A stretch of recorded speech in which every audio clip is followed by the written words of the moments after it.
It was a Wednesday, and Linda comes into the office on Wednesdays, and on that day we decided to go home early, partly because it was a nice day, and on the previous Saturday, Stephen he wanted to goof off in the afternoon with his buddies, but we were preparing the house to paint, and so he said, let's get at it early, Dad, so we can get a lot done. And so his job was to scrape the paint that was coming off. So he really hit it hard.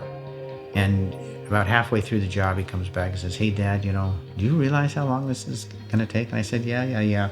You've put in your time. Hey, go have fun with your friends. But he stuck at it all day long until dark, and then dressed up and went out for the night.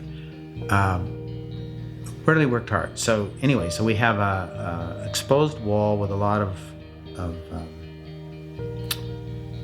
raw board, and scrape the paint off the board. So it was a nice day, so I said, Linda, let's go home from the office early and I'll get the primer on that board.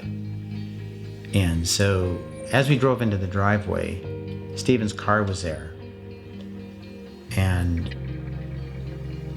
Linda said, oh good, Stephen's home. And then she said, oh, I sure hope he didn't take out his bike. Well, being a dad, and I was the one that taught him how to ride motorcycles, and we used to ride motorcycles in the Philippines. The three of us loved it. So I knew that, oh no, he's out on his bike, but I didn't say anything. Linda goes into the house and she goes around and opens the garage door and looks in, the bike's not there. So she says, he's out on his motorcycle. And so whenever he was on the motorcycle, she started praying. And I got changed, went out, and started painting the side of the house. And it would have been somewhere around 6 o'clock, maybe a little bit later.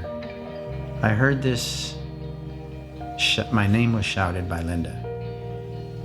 And when she doesn't know quite where I'm at, she will shout for me. And usually it's, to find out where I'm at, and by that time of day to come in and have dinner. So my mind said, she's calling for dinner. And I've just got a couple more of these raw wood boards that I need to paint, and I'll just paint here. But deep down inside, I knew that in that cry, that call, there was a cry.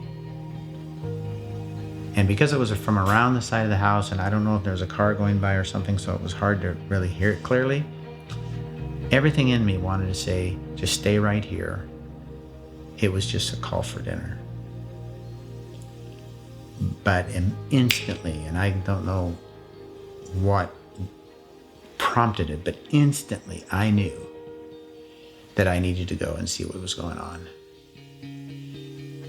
So I got down off the ladder, and I didn't let my mind go,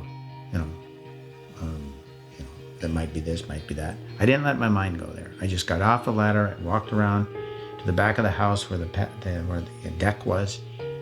And as I came around the corner and I saw Linda, she was backing out from the sliding glass doors, and she was trembling, just almost convulsing. And there was a terror look on her face. And she turned and she looked at me, and she said, oh, Nelson, no. And I knew looking at her that the worst thing possible had happened. And she kind of, after seeing my face, she turned again and looked back toward the door. So I followed her gaze, and a woman police officer stepped out. And I instantly knew he was gone. Stephen's gone. And so I went over and I grabbed Linda and I held her tight, and she was just trembling. And as I held her, I just stared at the officer as she told me that I'm sorry to, probably said the same words that she just said to Linda. I'm sorry to inform you that your son has been killed in a motorcycle accident. And I just stared at her. I don't know what my face was like, but it was probably like, don't even be saying this. Just let's rerun this.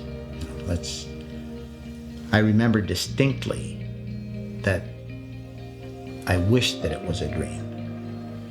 You can't make this a dream. This is reality. And I remember distinctly thinking, how do I how do you back out of this? How do you change this?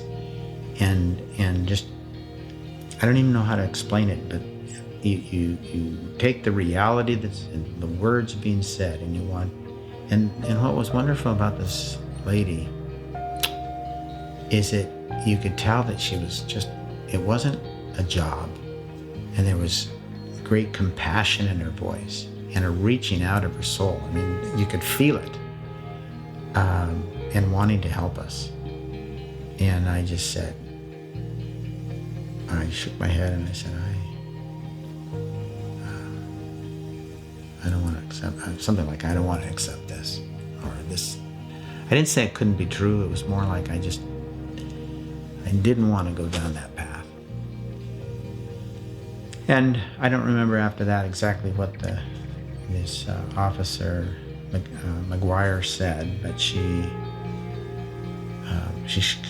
stepped up and started to comfort us, and is there anything we can do? Can I call a chaplain? I think by that time I was crying. And she said, can I call a chaplain? And we said, we love the Lord Jesus. We're part of a church family, and we'll be okay. There'll be people that will come alongside of us. And she made a comment, something to the effect of, that's very good. That's so important. And we looked back at her and we said, are you a Christian? And she said, yes, I am. And immediately reached out, and Lynn and I were tightly embraced. Immediately she reached out and grabbed both of us, and she said, can I pray for you? And then she just started praying. Lovely prayer. And Lynn and I just wept and held each other, and were held up by this wonderful woman. And she prayed, and then we went in the house and we sat down, and she sat down and spent probably 30 minutes with us, just helping us process and talk through. And it's one of those things that you'll never forget that day. And all the emotion that came at that time. And it was really bouncy, up and down. You just drop it, wham, in the depths of despair. And then it was like God would just pick us up and bring us up.